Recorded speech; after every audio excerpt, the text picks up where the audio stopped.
Hey there, Dale. Hey, how you doing? I am doing just peachy, and only slightly peachy because it started getting hot again. Yeah. I Well, complain it a is lot. what it is. Yeah, I complain a lot. But let's do something a little interesting in the market update today.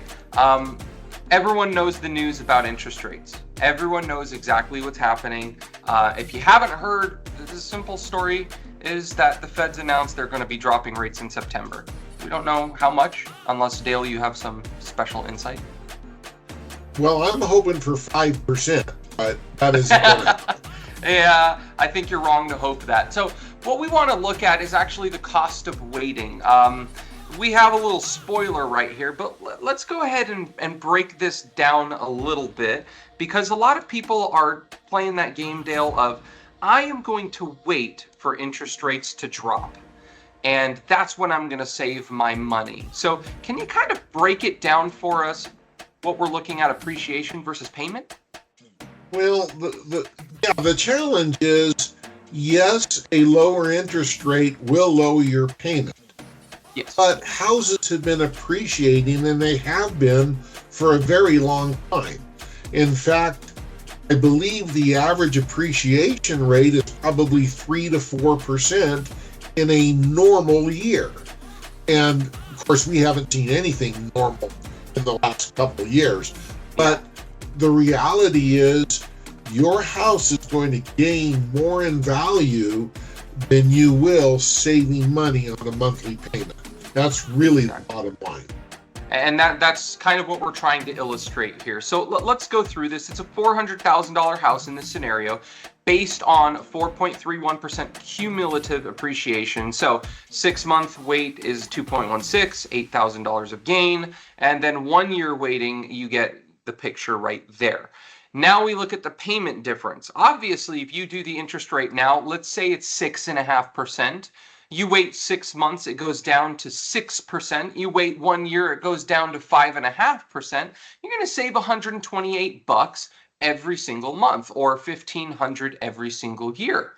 That is pretty stellar, and that's what most people are waiting for, just to save $1,500. And we can take a look at the loan. We're not going to go too far in depth here, but you can see if you have to wait 6 months, that equivalent $400,000 house is going to be worth more in 6 months and worth more in 1 year. And we know houses don't sit on the market for that long, right, Dale? Yeah, not at all. Yeah. So with that, and you can pause here and look at the details a little bit more and kind of get an idea for these kinds of things. But we're going to go back to this spoiler alert right here. Appreciation gain is going to be about $17,000 on this house. Yes, you're going to save that $1,500 on the monthly, and you're going to have to refinance, because obviously we want you to get that lower interest rate at some point. You're still going to walk away with $11,700 of appreciation in this scenario. So that it's not exactly the same cost of waiting people imagine, but I don't know, it's hard to walk away from $11,000, don't you think?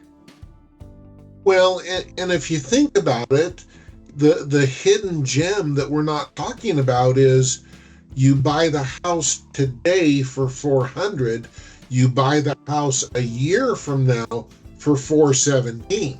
So kind of a double whammy. Yep. You've got higher payments. Yes, the interest rate will be lower, but cost of the house is higher. You're not saving anything. Now, Dale, I want to stop you and be a little bit skeptical. How do you know that the house is going to be worth more? And I mean, how do you know it's going to be worth more in the future? We don't. We don't know 100% certain the house will be worth more. What we do know is, historically, houses appreciate year over year over year over year. Average appreciation is 3 to 4%. There's some anomalies out there. We all remember 2008 and the crash. Could it happen? Well, sure it could. But so there's no guarantee. But history tells us overall houses tend to appreciate every year, year over year. Yeah. So ultimately, it is a gamble.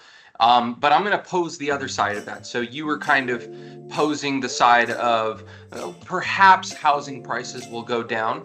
I'm going to raise it the other way. I think housing prices are going to go up, maybe even more than the historical appreciation gain. We went with a conservative 4.31%. It's probably expected to go up even more, and the reason why is because every single person that is thinking, I am going to wait for interest rates to drop, is going to enter the housing market at the exact same time. We're not seeing much change in inventory. We're not getting anything more in the market. Houses are staying a very short time on the market, and ever since February 2023, we have seen record high appreciation values on homes, and it has been that way every single month, especially into last month as well.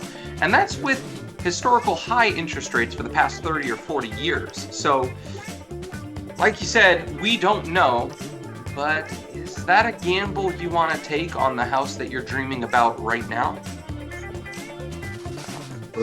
It's likely it will go up. No guarantee. Yep. So, here's the ultimate question to pose. Do you buy that dream house now at a potentially lower price and then refinance for that lower interest rate? So that way you can walk away with much higher appreciation gain and still get that lower rate? Or do you gamble, pay more for the house, and hope that the interest rate is enough to save you money in the long term? Ultimately, that falls on your plate and your finances. But if you want to talk more and do a specific scenario like this for yourself and manipulate the numbers, it's time to give us a call, get in the market, and beat out the rest of the buyers so you don't have to haggle and raise prices and go through all those bidding wars. Yep, we will help you any way we can. All right. Well, Dale, I appreciate it very much. I'll talk with you on the next one. All right, have a good day. You too.